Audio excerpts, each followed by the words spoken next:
with respect to the storm and our statewide response. I think everyone knows West Virginia is dealing with a very dangerous cocktail of snow, of sleet, and ice, and then a lot of cold temperatures that will be lasting a number of days. When I woke up this morning and saw the weather report, I know a lot of the temperatures that are forecast over the next 5 days in many parts of the state are expected to be at 0 at 6 a.m. up to 6 or 7. It's going to be really, really cold. And whenever you have precipitation and very cold weather, that creates one of the most dangerous conditions of all, which is a lot of ice. And so we've been focusing a great deal on that. And I want to, first of all, thank everyone within our emergency management, within our Department of Highways, and all the different agencies across West Virginia who are doing their best right now to get out and make life a little bit easier for people. Since Saturday, we've seen as little as a couple inches of snow fall in different parts of the state. And as I was looking through, I saw one area up in the Eastern Panhandle with about 15 inches or so. Most of that system has passed, but we are still seeing some flurries here and there. But where the snowfall totals were modest, that's where we've been worried about freezing.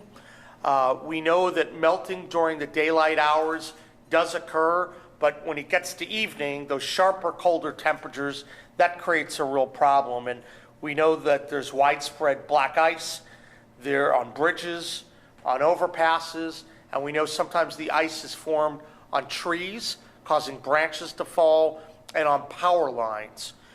Wind chills have dropped below 0 in many parts of the state in the past, and we know that that creates for dangerous conditions. So because of all that, my message to folks becomes very clear.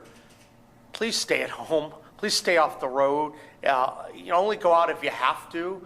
I know that there are a lot of people that may look and see that the snow has really come to an end and they may want to get out, but the road conditions are still slippery.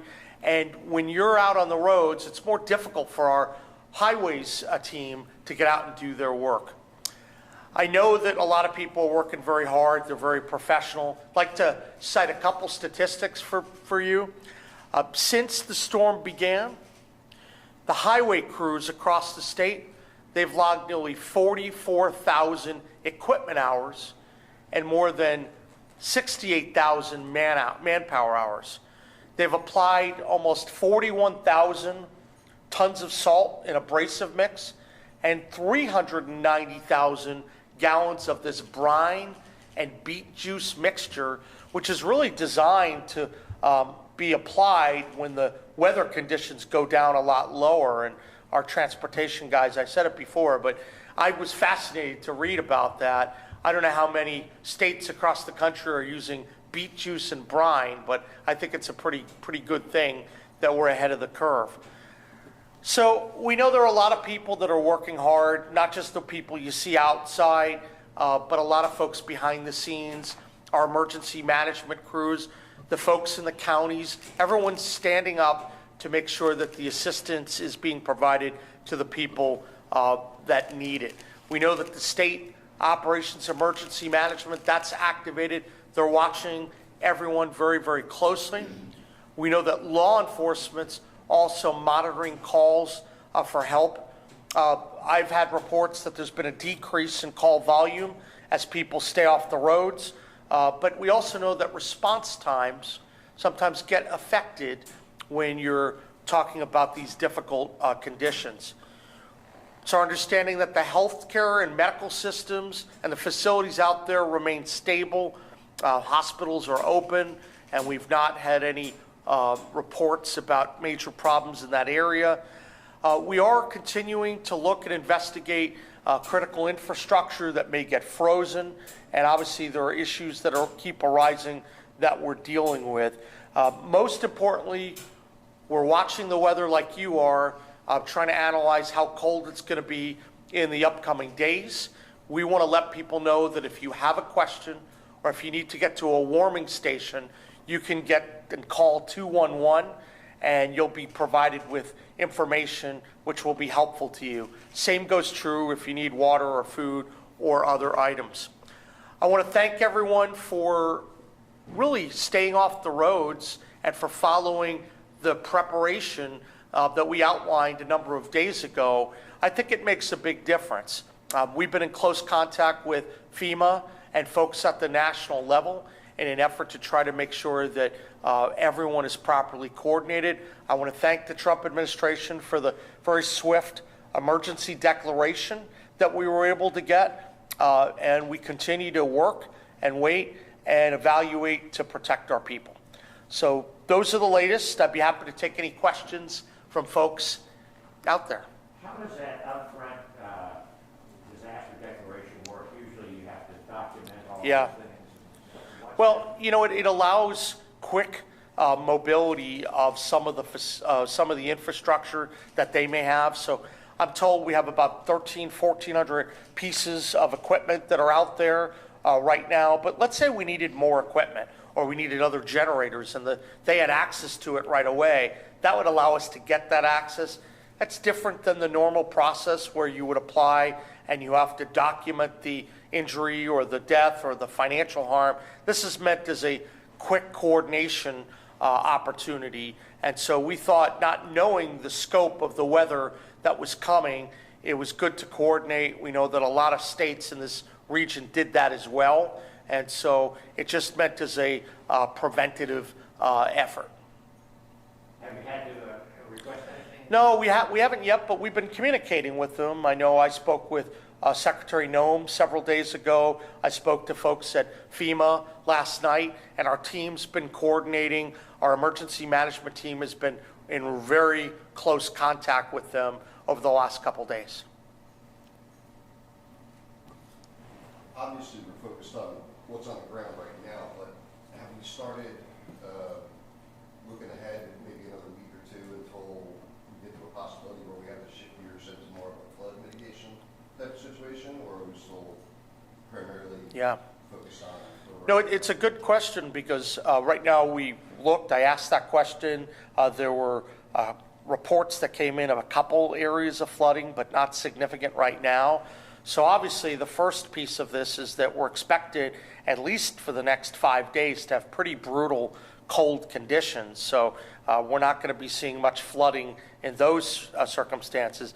But as the weather starts to change, then absolutely, we're of course working and talking about these topics with our emergency management team, and we've obviously looped a leadership of the Guard in place should they be needed, that they're ready to go on a moment's notice. But we're watching the weather forecast very closely.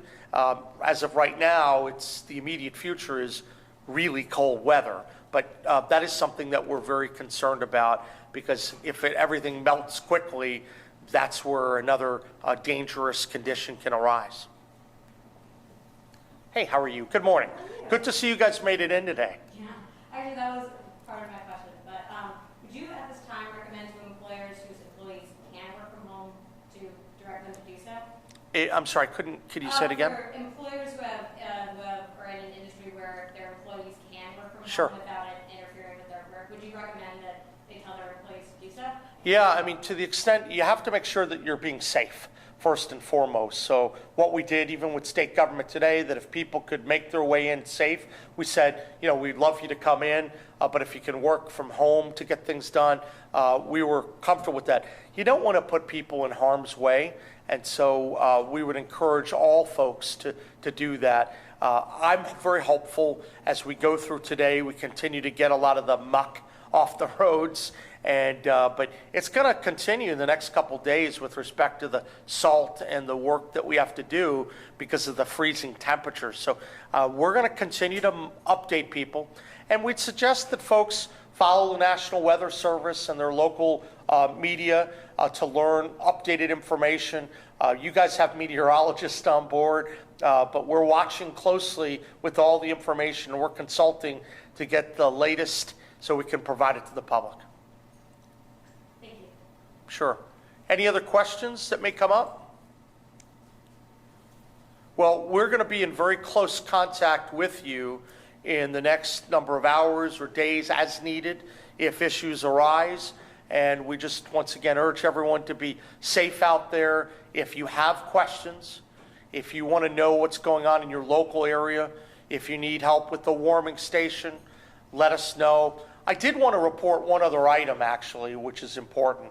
The power outages. That's actually critical to do. So we were monitoring very closely yesterday as the power outages started to rise, and then they went up to, I was quoted, over 40,000 at one point.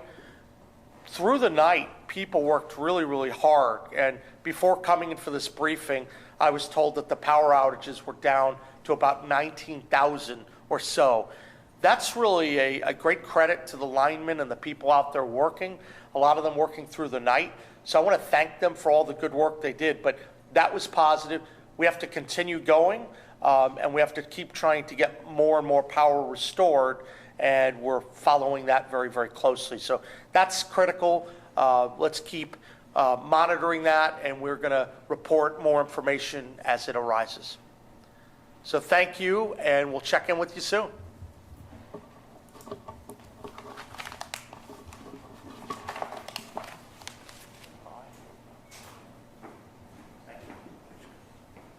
Thanks, guys.